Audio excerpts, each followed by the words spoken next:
Hello friend, फिर से बहुत बहुत स्वागत है आप सभी का आपका अपना है यूट्यूब चैनल मेजर टारगेट पर। तो फ्रेंड, आज के इस वीडियो में हम लोग क्लास 10 के केमिस्ट्री का फर्स्ट चैप्टर रासायनिक अभिक्रिया एवं समीकरण के सभी महत्वपूर्ण 30 मोस्ट इंपोर्टेंट चुनिंदा ऑब्जर्व क्वेश्चंस को पढ़ने वाले हैं। जी हाँ दोस्तों, अगर आप भी इस बार मैट्रिक के बोर्ड एग्जाम देने वाले हैं, अगर आप चाहते हैं कि केमिस्ट्री में एक भी पर्सन ना छूटे, तो ये क्लास आपके लिए रामबाण साबित हो सकता है।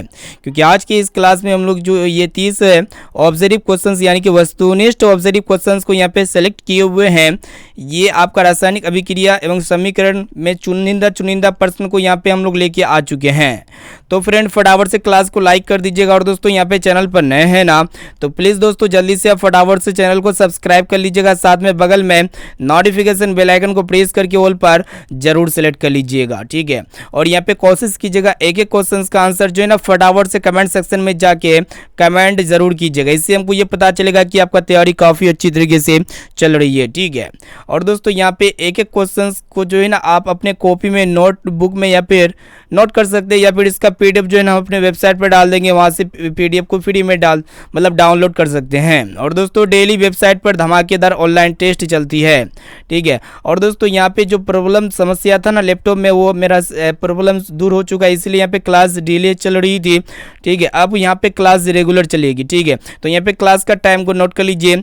सुबह में यहाँ पे क्लास होगी दोस्तों 6 बजे। सुबह कितने बजे क्लास होगी? 6 बजे। और यहाँ पे शाम 7 बजे क्लास होगी, और दोस्तों दोपहर में 1 बजे क्लास चलेगी।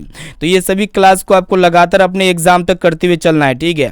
और यहाँ पे जो भी क्लास चलेगी ना, तो उसका पीडीएफ हम अपने वेबसाइट पर डाल देंगे, वहाँ से पीडीएफ को फ्री ऑफ कॉस्ट डाउनलोड कर सकते हैं, ठीक है। बिल्कुल यहाँ पे फ्री में पीडीएफ को हम अपने वेबसाइट पे दे देंगे, ठीक है। तो फ्रेंड, फटाफट से क्लास को लाइक कर दीजिएगा। चलिए दोस्तों, देखते हैं यहाँ पे आज का फर्स्ट प्रश्न, जो कि आपके बोर्ड एग्जाम के लिए अत्यंत महत्वपूर्ण है। ये प्रश्न जो है आपके बोर्ड एग्जाम में गत वर्ष में बराबर पूछे जाते हैं। तो फ्रेंड, यहाँ पे आपको बताना है कि रासायनिक अभिक्रिया में जो पदार्थ भाग लेता है उसे क्या कहते हैं। बहुत ही महत्वपूर्ण है। तो फ्रेंड, यहाँ पे देखिएगा, ऑप्शन ए में आपका दिया गया अभिकारक या फिर प्रतिफल या उत्पाद, और ऑप्शन सी में आपका दिया गया दोनों अभिकारक प्रतिफल, और ऑप्शन डी में आपका दिया गया इनमें से कोई नहीं। तो फ्रेंड, हम पढ़े हुए थे रासायनिक अभिक्रिया एवं समीकरण में सब्जेक्टिव टाइप प्रश्न में पढ़े हुए थे कि रासायनिक अभिक्रिया में जो पदार्थ भाग लेते हैं उसे हम लोग क्या कहते हैं दोस्तों? अभिकारक या फिर प्रतिकारक कहते हैं। कैसे? देखिएगा, एग्जाम्पल के माध्यम से हम आपको बताते हैं। जैसे कि यहाँ पे H2 + O2 tense to H2O, ठीक है। यह एक प्रकार का क्या दोस्तों? केमिकल रिएक्शन है, ठीक है। तो यहाँ पे रासायनिक अभिक्रिया में कौन कौन भाग ले रहा है दोस्तों? H2 + O2 ले रहा है, ठीक है। इसको हम लोग क्या कहेंगे? प्रतिकारक या अभिकारक कहेंगे। इसीलिए यहाँ पे ए वाला ऑप्शन जो है ना बिल्कुल ही करेक्ट आंसर हो जाएगा। और दोस्तों, रासायनिक अभिक्रिया के फलस्वरूप जो नए पदार्थ बनते हैं, जैसे कि H2O बनते हैं, वो आपका क्या हो गया दोस्तों? प्रतिफल या उत्पाद हो गया, प्रोडक्ट हो गया। चलिए देखते हैं यहाँ पे नेक्स्ट क्वेश्चन की तरफ बढ़ चलते हैं। अब आइए फ्रेंड, देखते हैं यहाँ पे दूसरा नंबर प्रश्न भी बहुत ही महत्वपूर्ण है आपके बोर्ड एग्जाम के लिए। ये भी प्रश्न जो है आपके बोर्ड एग्जाम में गत वर्ष में काफी बार पूछा जा चुका है, उसका जस्ट ऑपोजिट है। तो यहाँ पे देखिएगा क्या कह रहा है कि रासायनिक अभिक्रिया के फलस्वरूप जो पदार्थ बनता है उसे क्या कहते हैं। काफी महत्वपूर्ण है, ठीक है। तो देखिएगा दोस्तों, जब भी कोई केमिकल रिएक्शन होता है उसके दौरान जो नए पदार्थ का निर्माण होता है उसको हम लोग क्या कहेंगे? प्रतिफल या फिर उत्पाद, या फिर इसको हम लोग प्रोडक्ट भी कहते हैं। जैसे कि अभी हम आपको एग्जाम्पल के माध्यम से बताएं कि H2 + O2 tense to H2 होता है, ठीक है। तो यहाँ पे H2 एक प्रकार का क्या है दोस्तों? प्रोडक्ट है, उत्पाद है, प्रतिफल है, ठीक है। मतलब ये क्या है कि मतलब रासायनिक अभिक्रिया के फलस्वरूप नए पदार्थ बनाए, ठीक है। इसी को हम लोग क्या कहेंगे दोस्तों? प्रोडक्ट कहेंगे, उत्पाद कहेंगे, प्रतिफल कहेंगे। चलिए देखते हैं यहाँ पे नेक्स्ट क्वेश्चन की तरफ बढ़ चलते हैं। तो फ्रेंड, यहाँ पे देखिएगा तीसरा नंबर प्रश्न, जो कि आपके गत वर्ष में बहुत बार पूछा जा चुका है, इसलिए 2024 के लिए जो है ना दोस्तों मोस्ट इंपोर्टेंट, इसको आप अच्छी तरीके से याद कर लीजिएगा। तो यहाँ पे आपको बताना है कि नमक का रासायनिक सूत्र क्या होता है, ठीक है, जिसको हम लोग सॉल्ट कहते हैं। इसका केमिकल फॉर्मूला आपको बताना है। तो यहाँ पे देखिएगा दोस्तों, ऑप्शन ए में आपका दिया गया NaCl या फिर MgCl2 या फिर MgCl2, और ऑप्शन डी में आपका दिया गया Na2SO4। तो फ्रेंड, यहाँ पे देखिएगा जो नमक होते हैं ना, इसका जो केमिकल फॉर्मूला होते हैं क्या होते हैं दोस्तों? NaCl होते हैं, जिसको हम लोग क्या कहते हैं? सोडियम क्लोराइड कहते हैं।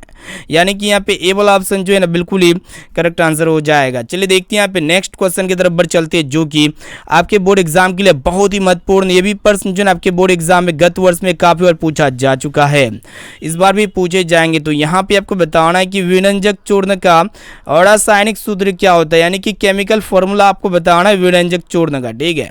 तो फ्रेंड यहाँ पे देखिएगा NaCl या फिर CaOCl2 या फिर CaO और ऑप्शन डी में आपका दिया गया CaOCl। तो फ्रेंड यहाँ पे देखिएगा जो विरंजक चूर्ण होते हैं ना, इसका जो रासायनिक सूत्र होते क्या होते हैं, CaOCl2 होते हैं, यानी कि कैल्शियम ऑक्सीक्लोराइड होते हैं। यहाँ पे बी वाला ऑप्शन जो है ना इसका बिल्कुल ही करेक्ट आंसर हो जाएगा, ठीक है। चलिए देखते हैं यहाँ पे नेक्स्ट क्वेश्चन की तरफ बढ़ चलते हैं। तो फ्रेंड देखिएगा यहाँ पे 5 नंबर प्रश्न भी बहुत ही महत्वपूर्ण है आपके बोर्ड एग्जाम के लिए। ये भी प्रश्न जो ना गत वर्ष में बराबर पूछे आते हैं, कंटिन्यू पूछे आते हैं। तो यहाँ पे आपको बताना है कि चिप्स के पैकेट में कौन सा गैस भरा रहता है। तो यहाँ पे देखिएगा दोस्तों ऑप्शन ए में आपका दिया गया अमोनिया या फिर नाइट्रोजन या फिर ऑक्सीजन या फिर ऑप्शन डी में आपका दिया गया हाइड्रोजन। तो फ्रेंड जो चिप्स का पैकेट होता है उसमें कौन सा गैस भरा रहता है वही आपको बताना है। जो आप लोग खाते हैं कभी कभार चिप्स है, ठीक है, उसमें जो गैस वो जो फुला हुआ रहता है ना दोस्तों, ताकि वो खाद्य पदार्थ चिप्स में मौजूद जो भी खाद्य पदार्थ होते हैं वो खराब ना हो, इसके लिए उसमें कौन सा गैस भरा जाता है दोस्तों, नाइट्रोजन गैस भरा जाता है, ठीक है। यानी कि यहाँ पे बी वाला ऑप्शन जो है ना बिल्कुल ही करेक्ट आंसर हो जाएगा। और दोस्तों वायुमंडल में नाइट्रोजन गैस कितना प्रतिशत पाई जाती है, तो यहाँ पे 78% पाई जाती है। और दोस्तों वायुमंडल में ऑक्सीजन गैस कितना प्रतिशत पाई जाती है, तो यहाँ पे 21% ऑक्सीजन गैस पाई जाती है। इसको भी आप अच्छी तरीके से याद करते हुए चलिएगा। चलिए देखते हैं यहाँ पे नेक्स्ट क्वेश्चन की तरफ बढ़ चलते हैं। तो फ्रेंड यहाँ पे आपको बताना है कि तांबे की वस्तुओं पर हरी परत का जमना क्या कहलाती है, बहुत ही महत्वपूर्ण है, ठीक है। तांबे का जो वस्तु होता है वो जैसे पुराना होते जाता है ना, तो उसमें हरी परत चढ़ने लगता है, ठीक है। तो वो क्या कहलाता है वो आपको बताना है। तो यहाँ पे देखिएगा दोस्तों ऑप्शन ए में आपका दिया गया ऑक्सीकरण या फिर अवकरण और ऑप्शन सी में आपका दिया गया संक्षारण और ऑप्शन डी में आपका दिया गया है इनमें से कोई नहीं, ठीक है। तो यहाँ पे देखिएगा दोस्तों तांबे का जो वस्तु होता है उसमें हरी परत का जमना क्या कहलाता है, संक्षारण कहलाता है, यानी कि जंग लगना कहलाता है। यहाँ पे सी वाला ऑप्शन जो है ना बिल्कुल ही करेक्ट आंसर हो जाएगा। ये प्रश्न आपके बोर्ड एग्जाम के लिए बहुत ही महत्वपूर्ण है, ठीक है। चलिए देखते हैं यहाँ पे नेक्स्ट क्वेश्चन की तरफ बढ़ चलते हैं। उससे पहले जो भी विद्यार्थी अभी तक इस क्लास को लाइक नहीं किए तो प्लीज़ दोस्तों जल्दी से आप फटाफट से क्लास को लाइक कर दीजिएगा, और चैनल पर नए हैं तो प्लीज़ दोस्तों चैनल को भी सब्सक्राइब कर लीजिएगा। साथ में बगल में नोटिफिकेशन बेल आइकन आएगा, इसे प्रेस करके ऑल पर जरूर सेलेक्ट कर लीजिएगा, क्योंकि यहाँ पे डेली जो है ना धमाकेदार क्लास चलती रहेगी। चलिए देखते हैं यहाँ पे 7वां नंबर प्रश्न क्या कराएगी। यहाँ पे आपको बताना है कि संक्षारण का उदाहरण है। तो देखिएगा दोस्तों ऑप्शन ए में आपका दिया गया लोहे में जंग लगना, और ऑप्शन बी में है चांदी की वस्तुओं के ऊपर काली परत चढ़ना, और ऑप्शन सी में आपका दिया गया है तांबे के बर्तन पर हरे रंग की परत बनना, और ऑप्शन डी में आपका दिया गया इनमें से सभी। तो फ्रेंड संक्षारण का अर्थ क्या होता है, जंग लगना। तो संक्षारण का मतलब ही क्या होता है दोस्तों, जंग लगना। लोहे में जंग लगना और चांदी की वस्तुओं पर काली परत चढ़ना और तांबे के बर्तन पर हरे रंग की परत चढ़ना, ये सभी किसके उदाहरण होते हैं, संक्षारण के उदाहरण होते हैं। यहाँ पे डी वाला ऑप्शन जो है ना बिल्कुल ही करेक्ट आंसर हो जाएगा। चलिए देखते हैं यहाँ पे नेक्स्ट क्वेश्चन की तरफ बढ़ चलते हैं। तो फ्रेंड यहाँ पे देखिएगा, यहाँ पे आपको बताना है कि CNG का मुख्य अवयव निम्न में से कौन है, काफ़ी महत्वपूर्ण है, ठीक है। तो यहाँ पे CNG का मुख्य अवयव निम्न में से कौन है वही आपको बताना है। तो यहाँ पे देखिएगा दोस्तों ऑप्शन ए में आपका दिया गया मीथेन, इथेन या फिर प्रोपेन, और ऑप्शन डी में आपका दिया गया इनमें से कोई नहीं। तो फ्रेंड ये जो CNG गैस होते हैं ना, जो हम लोग कहाँ पे इसका उपयोग करते हैं, मोटर गाड़ी में ईंधन के रूप में इसका उपयोग किया जाता है। और CNG का जो मुख्य अवयव है ना दोस्तों क्या होते हैं, मीथेन गैस होते हैं। यानी कि यहाँ पे ए वाला ऑप्शन जो है ना बिल्कुल ही करेक्ट आंसर हो जाएगा। और दोस्तों ये CNG का फुल फॉर्म क्या होते हैं, कंप्रेस्ड नेचुरल गैस होते हैं। साथ में इस भी आपको याद होना चाहिए। चलिए देखते हैं यहाँ पे नेक्स्ट क्वेश्चन की तरफ बढ़ चलते हैं। तो फ्रेंड यहाँ पे आपको बताना है, देखिएगा क्या कराएगी, LPG का मुख्य घटक निम्न में से कौन सा है। यहाँ पे देखिएगा दोस्तों ऑप्शन ए में आपका दिया गया मीथेन, इथेन या फिर प्रोपेन, और ऑप्शन डी में आपका दिया गया ब्यूटेन, ठीक है। तो यहाँ पे LPG का जो मुख्य घटक है ना दोस्तों, निम्न में से क्या होते हैं वही आपको बताना है, तो ब्यूटेन होते हैं। यानी कि यहाँ पे डी वाला ऑप्शन जो है ना बिल्कुल ही सही उत्तर हो जाएगा। और दोस्तों ये LPG का उपयोग हम लोग कहाँ पे करते हैं, रसोई घरों में खाना बनाने के रूप में इसका उपयोग करते हैं, ईंधन के रूप में, ठीक है। और दोस्तों ये एलपीजी का फुल फॉर्म क्या होते हैं, लिक्विफाइड पेट्रोलियम गैस होते हैं, ठीक है, यानी कि द्रवित प्राकृतिक गैस जिसको हम लोग कहेंगे। चलिए देखते हैं यहाँ पे नेक्स्ट क्वेश्चन की तरफ बढ़ चलते हैं, जो कि बहुत ही महत्वपूर्ण है, ठीक है। ये प्रश्न आपके बोर्ड एग्जाम में काफी बार पूछा जाता है, 2024 के लिए मोस्ट इंपोर्टेंट है, तो इसको भी अब अच्छी तरीके से याद कर लीजिएगा। तो यहाँ पे आपको बताना है कि एलपीजी एक गंधहीन गैस है, इसमें गंध के लिए क्या मिलाया जाता है, काफी महत्वपूर्ण है, ठीक है। तो यहाँ पे देखिएगा दोस्तों, ऑप्शन ए में आपका दिया गया मीथेन, इथेन या फिर प्रोपेन, और ऑप्शन डी में आपका दिया गया है एथिल मार्केप्टेन। तो फ्रेंड आपको पता होना चाहिए एलपीजी एक गंधहीन गैस होते हैं, इसमें गंध के लिए क्या मिलाया जाता है, एथिल मार्केप्टेन नामक केमिकल मिलाया जाता है। यानी कि यहाँ पे डी वाला ऑप्शन जो है ना बिल्कुल ही सही उत्तर हो जाएगा। यानी कि जब भी एलपीजी गैस का रिसाव हो तो रिसाव होने के पश्चात हमको पता चले कि गैस रिसाव हो रहा है, ठीक है, कौन सा गंध होता है दोस्तों, इथिल मार्केप्टेन नामक गंध होता है, वही मिलाया जाता है। चलिए देख लेते हैं नेक्स्ट क्वेश्चन की तरफ। तो फ्रेंड यहाँ पे देखिएगा नेक्स्ट क्वेश्चन भी बहुत ही महत्वपूर्ण है। यहाँ पे आपको बताना है कि श्वसन कैसी रासायनिक अभिक्रिया, बहुत ही महत्वपूर्ण है, ठीक है। तो फ्रेंड श्वसन कैसी रासायनिक अभिक्रिया वही आपको बताना है। तो यहाँ पे देखिएगा ऊष्माक्षेपी या फिर ऊष्माशोषी या फिर मंद दहन, और ऑप्शन डी में आपका दिया गया है इनमें से कोई नहीं। तो फ्रेंड हम लोग जब सांस को लेते हैं इसमें ऊष्मा का उपयोग होता है, यानी कि ऑक्सीजन जुटता है, ठीक है। जब भी श्वसन कैसी रासायनिक अभिक्रिया होती है, श्वसन के दौरान क्या होता है दोस्तों, यहाँ पे ऊष्माक्षेपी कहने का अर्थ होता है और एक होता है ऊष्माशोषी, ठीक है। तो यहाँ पे ऊष्माक्षेपी का मतलब क्या होता है दोस्तों, जिसमें ऊष्मा का उत्सर्जन हो, ठीक है, उसी को हम लोग क्या कहेंगे, ऊष्माक्षेपी कहेंगे। तो यहाँ पे बी वाला ऑप्शन जो है ना बिल्कुल ही करेक्ट आंसर हो जाएगा, ठीक है, काफ़ी महत्वपूर्ण है। यानी कि जब श्वसन के दौरान हम लोग सांस को छोड़ते हैं तो हल्का मात्रा में हीट निकलती है, ऊष्मा निकलती है, तो जो जिससे ऊष्मा निकलती है जिस प्रक्रिया में, तो वो होता है दोस्तों ऊष्माक्षेपी रासायनिक अभिक्रिया। और जिसमें ऊष्मा का अवशोषण हो, ठीक है, वो क्या होता है दोस्तों, ऊष्माशोषी रासायनिक अभिक्रिया होता है, ठीक है। इसको अच्छी तरीके से याद कर लीजिएगा। चलिए देखते हैं यहाँ पे नेक्स्ट क्वेश्चन की तरफ बढ़ चलते हैं। तो फ्रेंड यहाँ पे आपको बताना है कि भौतिक परिवर्तन क्या है, काफ़ी महत्वपूर्ण है। तो यहाँ पे देखिएगा अस्थायी परिवर्तन या फिर अस्थायी परिवर्तन या फिर दोनों, और ऑप्शन डी में आपका दिया गया इनमें से कोई नहीं। तो फ्रेंड जो फिजिकल चेंजिंग होते हैं, यानी कि फिजिकल परिवर्तन होते हैं, वो क्या होते हैं दोस्तों, फिजिकल परिवर्तन में क्या होते हैं, यानी कि भौतिक परिवर्तन में क्या होते हैं, इसमें कोई भी वस्तु कुछ समय के लिए अपने मूल रूप आकार को चेंज कर और पुनः मतलब वो पुनः अवस्था में आ सकता है, तो उसको हम लोग क्या कहेंगे, भौतिक परिवर्तन कहेंगे। जैसे कि ये गुब्बारा है, ठीक है दोस्तों, ये गुब्बारा है, गुब्बारों को हम लोग क्या करेंगे दोस्तों, थोड़ा दबाएंगे तो ये क्या होगा दोस्तों, ये थोड़ा दब जाएगा, ठीक है, फिर उसको छोड़ेंगे तो ये पूर्ण अवस्था में आ जाएगा। कहने का अर्थ है जो भौतिक परिवर्तन होते हैं ना, इसमें कोई भी वस्तु कुछ समय के लिए अपने मूल रूप आकार को चेंज कर मतलब कर सकता है और पुनः वो मूल अवस्था में आ सकता है, तो उसको हम लोग क्या कहेंगे, भौतिक परिवर्तन कहेंगे। यहाँ पे गुब्बारा देख सकते हैं दोस्तों, ये बड़ा था, इसको जैसे ही हम दबाए ना तो छोटा हो गया थोड़ा सा, फिर इसको हम ये जैसे छोड़ दिए दबाने के लिए तो पुनः अवस्था में आ गया। तो यह एक प्रकार का क्या होता है दोस्तों, अस्थायी परिवर्तन होते हैं। यानी कि यहाँ पे ए वाला ऑप्शन जो है ना बिल्कुल ही करेक्ट आंसर हो जाएगा। और दोस्तों जो अस्थायी परिवर्तन होते हैं, अस्थायी परिवर्तन में क्या होते हैं, जैसे कि ये कागज़ हो गया, ठीक है, ये आपका कागज़ हो गया, कागज़ को जब आप लोग जलाइएगा, एक मिनट, ये आपके क्या हो गया दोस्तों, पेपर हो गया, ये पेपर हो गया, इसको जब जलाइएगा तो इसका राख बन जाएगा, ठीक है। जब राख बन गया तो राख से फिर पेपर हम प्राप्त कर सकते हैं, कागज़ प्राप्त कर सकते हैं, दोबारा नहीं कर सकते हैं, ठीक है। तो जो दोबारा हम प्राप्त नहीं कर सकते हैं वो आपका रासायनिक परिवर्तन होते हैं। और भौतिक परिवर्तन में क्या होते हैं, वो जो होते हैं ना, मतलब कुछ समय के लिए मूल रूप आकार को चेंज कर सकता है और पुनः वो फिर पुनः अवस्था में आ सकता है, ठीक है। चलिए देखते हैं यहाँ पे नेक्स्ट क्वेश्चन की तरफ बढ़ चलते हैं। तो फ्रेंड यहाँ पे देखिएगा नेक्स्ट क्वेश्चन जो कि आपके बोर्ड एग्जाम के लिए बहुत ही महत्वपूर्ण है। यहाँ पे आपको बताना है कि दूध से दही का बनना कैसी रासायनिक अभिक्रिया है। तो यहाँ पे देखिएगा ऑप्शन ए में आपका दिया गया भौतिक परिवर्तन या फिर रासायनिक परिवर्तन, और ऑप्शन सी है दोनों, और ऑप्शन डी में आपका दिया गया है इनमें से कोई नहीं। तो फ्रेंड आपको पता होना चाहिए जब हम लोग दूध से दही को बनाते हैं, ठीक है, तो ये किस तरह का परिवर्तन है, मतलब ये दूध से दही तो बन जाएगा, क्या फिर दोबारा दही से दूध बन सकता है, दही से दूध नहीं बन सकता है। तो इसको हम लोग क्या कहेंगे दोस्तों, रासायनिक परिवर्तन कहेंगे, ठीक है, यानी कि जो दोबारा पूर्ण अवस्था में ना आ जाए। ना आ पाए तो उसको क्या कहेंगे, केमिकल मतलब क्या कहेंगे दोस्तों, चेंजिंग कहेंगे या स्टेट कह सकते हैं।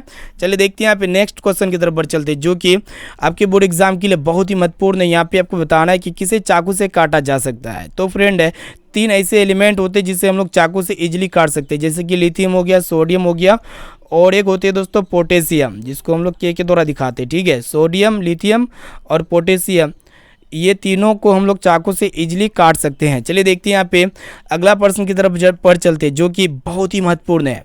तो फ्रेंड यहाँ पे आपको बताना है कि कौन कमरे के ताप पर द्रव होता है। तो देखिएगा दोस्तों, ऑप्शन ए में आपका दिया गया Hg, जिसको हम लोग क्या कहेंगे, पारा यानी कि मरकरी कहेंगे।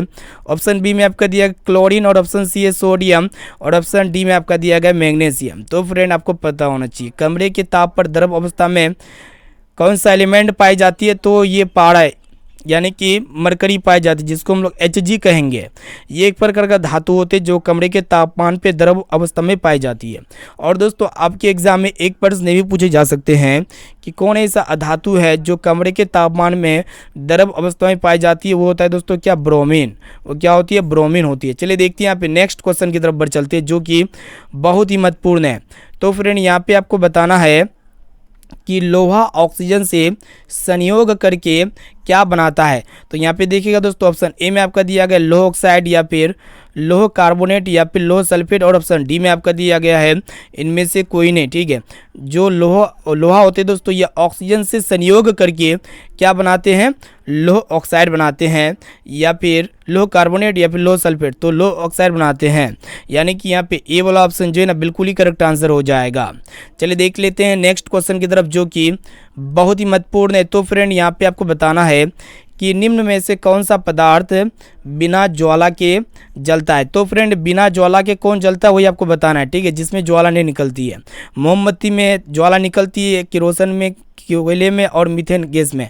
इनमें से किस में ज्वाला निकलती है और किस में ज्वाला नहीं निकलती है। तो फ्रेंड मोमबत्ती को जब हम जलाते हैं तो इसमें तो ज्वाला निकलती है, किरोसिन को भी जलाएंगे तो इसमें ज्वाला निकलेगी, लेकिन कोयले को जब जलाएंगे तो इसमें ज्वाला नहीं निकलेगी। ठीक है, मीथेन गैस को जलाएंगे तो ज्वाला निकलेगी, यानी कि यहाँ पे सी वाला ऑप्शन जो है ना इसका बिल्कुल ही करेक्ट आंसर हो जाएगा। चलिए देखते हैं यहाँ पे नेक्स्ट क्वेश्चन की तरफ बढ़ चलते हैं। तो फ्रेंड देखिएगा यहाँ पे नेक्स्ट क्वेश्चन क्या कराएगी, यहाँ पे आपको बताना है कि शरीर में भोजन का पचना कौन सा अभिक्रिया है। ठीक है, तो फ्रेंड हम लोग यहाँ पे जब भी भोजन करते हैं और इसके दौरान भोजन तो पचेगा ही, तो शरीर में भोजन जो पचता है ना दोस्तों, किसके उपस्थिति में पचता, ऑक्सीजन की उपस्थिति में पचता, यानी कि ऑक्सीजन का उपयोग होगा जब आप सांस को लीजिएगा तभी ये भोजन पचेगा। ठीक है, यानी कि इसमें क्या होते हैं कि शरीर में भोजन का पचना में ऑक्सीजन का उपयोग होता है। किसका उपयोग होता है दोस्तों, ऑक्सीजन का उपयोग होता है। ठीक है, तभी भोजन पकेगा। और दोस्तों जिसमें ऑक्सीजन का उपयोग होगा ना तो उसको हम लोग क्या कहेंगे, ऑक्सीकरण कहेंगे, यानी कि यहाँ पे बी वाला ऑप्शन जो है ना बिल्कुल ही सही उत्तर हो जाएगा। चलिए देखते हैं यहाँ पे नेक्स्ट क्वेश्चन की तरफ बढ़ चलते हैं। यहाँ पे आपको बताना है कि सोडियम का परमाणु संख्या कितनी होती है, यानी कि जो सोडियम एलिमेंट होते हैं इसका एटॉमिक नंबर कितना होता है ये आपको बताना है। ठीक है, तो फ्रेंड सोडियम का एटॉमिक नंबर कितना होते हैं, 11 होते हैं, जो कि यहाँ पे ए वाला ऑप्शन जो है ना बिल्कुल ही करेक्ट आंसर हो जाएगा। ठीक है, इसको अच्छी तरीके से याद कर लीजिएगा। चलिए देखते हैं यहाँ पे नेक्स्ट क्वेश्चन की तरफ बढ़ चलते हैं। तो फ्रेंड यहाँ पे देखिएगा नेक्स्ट क्वेश्चन क्या कराएगी, लॉफिंग गैस का रासायनिक सूत्र क्या होता है। ठीक है, लॉफिंग गैस को हम लोग क्या कहेंगे दोस्तों, हंसने वाला भी गैस कहते हैं, हंसने वाला गैस। तो यहाँ पे देखिएगा ऑप्शन ए में आपका दिया गया है Na2 मतलब N2O, या फिर N2, या फिर SO2, और ऑप्शन डी में आपका दिया गया O2। तो फ्रेंड जो लॉफिंग गैस होते हैं ना इसका रासायनिक सूत्र क्या होते हैं, N2O होते हैं, N2O, यानी कि यहाँ पे ए वाला ऑप्शन जो है ना इसका बिल्कुल ही करेक्ट आंसर हो जाएगा। तो फ्रेंड अभी तक जो भी विद्यार्थी अभी तक इस क्लास को लाइक नहीं किए तो प्लीज़ दोस्तों जल्दी से फटाफट से क्लास को लाइक कर दीजिएगा। और दोस्तों चैनल पर नए हैं ना तो प्लीज़ दोस्तों जल्दी से आप चैनल को भी सब्सक्राइब कर लीजिएगा। साथ में बगल में नोटिफिकेशन बेल आइकन आएगा, इसे प्रेस करके ऑल पर जरूर सेलेक्ट कर लीजिएगा। ठीक है, चलिए देख लेते हैं नेक्स्ट क्वेश्चन की तरफ। तो फ्रेंड यहाँ पे देखिएगा आपको बताना है कि निम्न में से कौन ऑक्सीकरण की क्रिया नहीं है। ऑक्सीकरण की क्रिया में क्या होता है दोस्तों, जिसमें ऑक्सीजन का योग होता है, यानी कि ऑक्सीजन जुटता है। ठीक है, जिसमें ऑक्सीजन जुटेगा उसको हम लोग क्या कहेंगे, ऑक्सीकरण की क्रिया कहेंगे। और जिसमें ऑक्सीजन नहीं जुटेगा उसको हम लोग क्या कहेंगे दोस्तों, ऑक्सीजन की क्रिया नहीं कहेंगे। ठीक है, जैसे कि यहाँ पे देख सकते हैं दहन, ये दहन मतलब कोई भी चीज़ जलता है तो वो ऑक्सीजन की उपस्थिति में जलता है, यानी कि इसमें ऑक्सीजन का उपयोग होता है। और दोस्तों श्वसन के दौरान भी जब श्वसन लेते हैं इसके दौरान क्या होता है दोस्तों, भोजन पचता है तो इसमें भी ऑक्सीजन का उपयोग होता है, ठीक है। और दोस्तों यहाँ पे भोजन का पचना, इसमें भी ऑक्सीजन का उपयोग होता है, ठीक है। और दोस्तों अवक्षेपण जो होते हैं इसमें ऑक्सीजन का उपयोग नहीं होता है, यानी कि यहाँ पे डी वाला ऑप्शन जो है ना इसका बिल्कुल ही सही उत्तर हो जाएगा। चलिए देखते हैं यहाँ पे नेक्स्ट क्वेश्चन की तरफ बढ़ चलते हैं। यहाँ पे देखिएगा दोस्तों प्रश्न ये करा है कि आपको बताना है कि रासायनिक समीकरण मतलब रासायनिक समीकरण अभिक्रिया का क्या होता है, संक्षिप्त निरूपण या फिर सांकेतिक निरूपण या फिर पूर्ण रूप है या फिर इनमें से कोई नहीं। तो फ्रेंड जब भी कोई रासायनिक समीकरण यहाँ पे देखिएगा जैसे कि H2 + O2 टेंस टू क्या होता है दोस्तों, H2O होते हैं, ठीक है। तो रासायनिक समीकरण अभिक्रिया का क्या होता है दोस्तों, संक्षिप्त निरूपण होते हैं, ठीक है। सूत्रों एवं संकेत की सहायता से रासायनिक जो समीकरण होते हैं वो किसी भी रासायनिक अभिक्रिया का संक्षिप्त निरूपण होता है, यानी कि यहाँ पे ए वाला ऑप्शन जो है ना इसका बिल्कुल ही करेक्ट आंसर हो जाएगा। चलिए देखते हैं यहाँ पे नेक्स्ट क्वेश्चन की तरफ बढ़ चलते हैं। तो फ्रेंड यहाँ पे देखिएगा प्रश्न एक रहा है कि आपको बताना है कि संगमरमर का रासायनिक सूत्र क्या होते हैं, काफ़ी महत्वपूर्ण है, मोस्ट इंपोर्टेंट प्रश्न आपके एग्जाम के लिए। तो फ्रेंड यहाँ पे देखिएगा संगमरमर का रासायनिक सूत्र क्या होता है वही आपको बताना है, ठीक है। बोर्ड एग्जाम के लिए अत्यंत महत्वपूर्ण है। तो संगमरमर का जो रासायनिक सूत्र होते हैं क्या होते हैं दोस्तों, CaCO3 होते हैं, यानी कि कैल्शियम कार्बोनेट होते हैं। यहाँ पे डी वाला ऑप्शन जो है इसका बिल्कुल ही सही उत्तर हो जाएगा। चलिए देखते हैं यहाँ पे नेक्स्ट क्वेश्चन की तरफ बढ़ चलते हैं। यहाँ पे देखिएगा दोस्तों प्रश्न एक रहा है कि आपको बताना है कि संक्षारण किस प्रकार की अभिक्रिया है, ठीक है। तो फ्रेंड यहाँ पे देखिएगा संक्षारण तब होती है कोई भी पदार्थ में जब वो ऑक्सीजन के संपर्क में आती है, यानी कि जिसमें ऑक्सीजन की आवश्यकता पड़ती है, जिसमें ऑक्सीजन का योग होता है, ठीक है। और दोस्तों जिसमें ऑक्सीजन की आवश्यकता पड़ेगी तो वो कौन सा रासायनिक अभिक्रिया होती है दोस्तों, आप सभी को पता होना चाहिए, वो होता है दोस्तों उपचयन अभिक्रिया। उपचयन रासायनिक अभिक्रिया में क्या होते हैं, जिसमें ऑक्सीजन जुटता है, जिसमें ऑक्सीजन का उपयोग होता है, ठीक है। और दोस्तों अपचयन रासायनिक अभिक्रिया में क्या होता है कि जिसमें ऑक्सीजन का ह्रास होता है, ठीक है, यानी कि ऑक्सीजन जिससे बाहर निकलती है। चलिए देखते हैं यहाँ पे नेक्स्ट क्वेश्चन की तरफ बढ़ चलते हैं। तो फ्रेंड यहाँ पे देखिएगा नेक्स्ट क्वेश्चन जो कि बहुत ही महत्वपूर्ण है। यहाँ पे आपको बताना है कि निम्न में से कौन सबसे अधिक विद्युत ऋणात्मक तत्व है। तो फ्रेंड यहाँ पे सबसे अधिक विद्युत ऋणात्मक तत्व कौन है, क्लोरीन या फिर फ्लोरीन या फिर ब्रोमीन या फिर आयोडीन। तो फ्रेंड आप सभी को पता होना चाहिए सबसे अधिक जो विद्युत और ऋणात्मक तत्व है कौन तत्व है दोस्तों, फ्लोरीन है, यानी कि यहाँ पे बी वाला ऑप्शन जो है इसका बिल्कुल ही सही उत्तर हो जाएगा। चलिए देखते हैं यहाँ पे नेक्स्ट क्वेश्चन की तरफ बढ़ चलते हैं।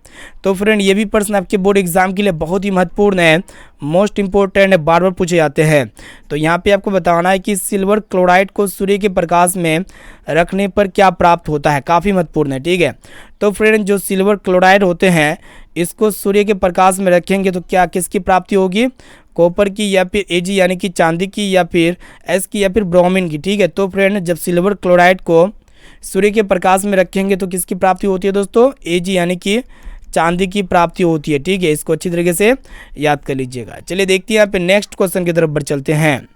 तो फ्रेंड यहाँ पे देखिएगा प्रश्न ये करा है कि आपको बताना है कि उपचयन वह प्रक्रिया है जिसमें क्या होते हैं। तो फ्रेंड हम आपको अभी भी बताएं कि उपचयन वह रासायनिक अभिक्रिया होते हैं जिसमें ऑक्सीजन का योग होता है, यानी कि जिसमें ऑक्सीजन क्या होती है दोस्तों, जुटती है, ठीक है। इसको अच्छी तरीके से याद कर लीजिएगा।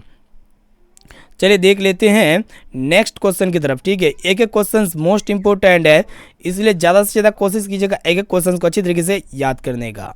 चलिए देखिए यहाँ पे नेक्स्ट क्वेश्चन क्या करा है कि यहाँ पे आपको बताना है कि सोडियम को किरोसिन तेल में डुबोकर क्यों रखा जाता है, ठीक है। तो फ्रेंड जो सोडियम होते हैं जो मतलब क्या होते हैं दोस्तों, अत्यंत ज्वलनशील तत्व होते हैं, इसको हम लोग किरोसिन तेल में डुबोकर क्यों रखते हैं, ठीक है। ऑप्शन देखिएगा, ऑप्शन ए में आपका दिया गया वाष्प ना बन जाए, मतलब कहीं वाष्प ना बन जाए, या फिर ऑक्सीजन से प्रतिक्रिया से बचने के लिए, या फिर पिघल ना जाए, या फिर इनमें से कोई नहीं, ठीक है।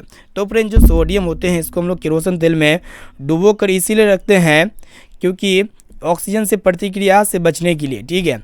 यानी कि जो सोडियम होते हैं ना दोस्तों, जिसका संकेत Na होते हैं, इसको हम लोग क्या करते हैं, किरोसिन तेल में डुबो कर रखते हैं। अगर किरोसिन तेल में डुबो कर नहीं रखेंगे तो ये जैसे ही ऑक्सीजन के संपर्क में आएगा ना तो ये इसमें ऑटोमेटिकली आग पकड़ लेगी, इसलिए ऑक्सीजन से प्रतिक्रिया से बचने के लिए मतलब हम लोग इसको केरोसिन तेल में डुबा करके रखते हैं। यहाँ पे बी वाला ऑप्शन इसका बिल्कुल ही सही उत्तर हो जाएगा। चलिए देखते हैं यहाँ पे नेक्स्ट क्वेश्चन और लास्ट नंबर प्रश्न को देख लेते हैं, जो कि आपके बोर्ड एग्जाम के लिए मोस्ट इंपॉर्टेंट है। ठीक है, बोर्ड एग्जाम में पूछे ही जाएंगे, इसको अच्छी तरीके से याद कर लीजिएगा। तो फ्रेंड यहाँ पे आपको बताना है कि अंगूर का किण्वन करना एक क्या होता है दोस्तों। अंगूर का किण्वन करना एक क्या होते हैं, भौतिक या रासायनिक या फिर दोनों या फिर इनमें से कोई नहीं। देखिएगा दोस्तों, अंगूर से जब हम इसका जब किण्वन करते हैं तो अंगूर से तो इसका किण्वन हो गया, क्या किण्वन जो बना अंगूर का, तो फिर दोबारा ये अंगूर बन सकता है, नहीं बन सकता है। तो इसको हम लोग क्या कहेंगे दोस्तों, रासायनिक परिवर्तन कहेंगे या फिर आपका भौतिक परिवर्तन कहेंगे या फिर दोनों, और ऑप्शन डी में आपका दिया गया इनमें से कोई नहीं। तो अंगूर का किण्वन करना यह एक प्रकार का क्या होता है दोस्तों, भौतिक परिवर्तन होते हैं। ठीक है, यानी कि यहाँ पे बी वाला ऑप्शन जो है ना बिल्कुल ही सही उत्तर हो जाएगा। ठीक है, तो यहाँ पे टोटली जो है ना दोस्तों काफ़ी महत्वपूर्ण है, मोस्ट इंपॉर्टेंट है, ऑब्जेक्टिव टाइप प्रश्न को यहाँ पे हम लोग पढ़ा चुके हैं। ठीक है, यहाँ पे टोटली हम लोग 30 ऑब्जेक्टिव टाइप प्रश्न को पढ़ाए, जो आपके बोर्ड एग्जाम के लिए अत्यंत ही महत्वपूर्ण है। ये सभी प्रश्न आपके बोर्ड एग्जाम में पूछे ही जाएंगे, इसलिए आप ज़्यादा से ज़्यादा कोशिश कीजिएगा एक एक क्वेश्चंस को अच्छी तरीके से याद करने का। और दोस्तों यहाँ पे एक एक क्वेश्चंस का भी आंसर इसी वीडियो में कमेंट सेक्शन में जाके आप हमें ज़रूर बताइएगा, इससे हमको ये पता चलेगा कि आपका भी तैयारी जो है ना काफ़ी अच्छी तरीके से चल रही है, हो रही है। ठीक है, और दोस्तों जो भी विद्यार्थी अभी तक हमारे व्हाट्सएप ग्रुप में नहीं जुड़े हैं तो जल्दी से फटाफट से आप मेरा व्हाट्सएप नंबर को नोट कर सकते हैं। मेरा व्हाट्सएप नंबर है 6206076569। इस नंबर को सेव कीजिए। आप बोले कि सर मैं व्हाट्सएप ग्रुप में जोड़ दीजिए, तो हम जो है ना आपको व्हाट्सएप ग्रुप में जोड़ देंगे। और दोस्तों इस वीडियो को अभी तक जो भी विद्यार्थी लाइक नहीं किए हैं तो प्लीज़ दोस्तों जल्दी से आप फटाफट से वीडियो को लाइक कर दीजिएगा, और चैनल पर नए हैं तो चैनल को भी सब्सक्राइब कर लीजिएगा। साथ में बगल में नोटिफिकेशन बेल आइकन आएगा, इसे प्रेस करके ऑल पर जरूर सेलेक्ट कर लीजिएगा। ठीक है, और दोस्तों वेबसाइट पे जो है ना ऑनलाइन धमाकेदार टेस्ट चल रही है। जिस भी विद्यार्थी को ऑनलाइन टेस्ट देना नहीं आता है तो सबसे पहले आप हमारे व्हाट्सएप ग्रुप में जरूर जुड़ जाइएगा। व्हाट्सएप ग्रुप में जुड़ने से काफ़ी सारे बेनिफिट्स है, जुड़ने के बाद ही पता चलेगा। तो सबसे पहले यहाँ पे आपको PDF फ्री में मिलेगा, उसके बाद ऑनलाइन टेस्ट का लिंक मिलेगा, और बिहार बोर्ड से रिलेटेड जो भी अपडेट आते हैं लेटेस्ट उसका लिंक मिलेगा, और यहाँ पे सभी क्लासेस का फ्री ऑफ कॉस्ट लिंक मिलेगा। ठीक है, तो काफ़ी सारे बेनिफिट मिलेगा, तो जल्दी से फटाफट से आप हमारे व्हाट्सएप ग्रुप में ज़रूर जुड़ जाइएगा। ठीक है, तो फिर मिलते हैं यहाँ पे नेक्स्ट क्लास में दोस्तों। यहाँ पे देखिएगा शाम में भी क्लास होगी, आज 7 बजे शाम में ज़रूर जुड़िएगा क्लास में। ठीक है।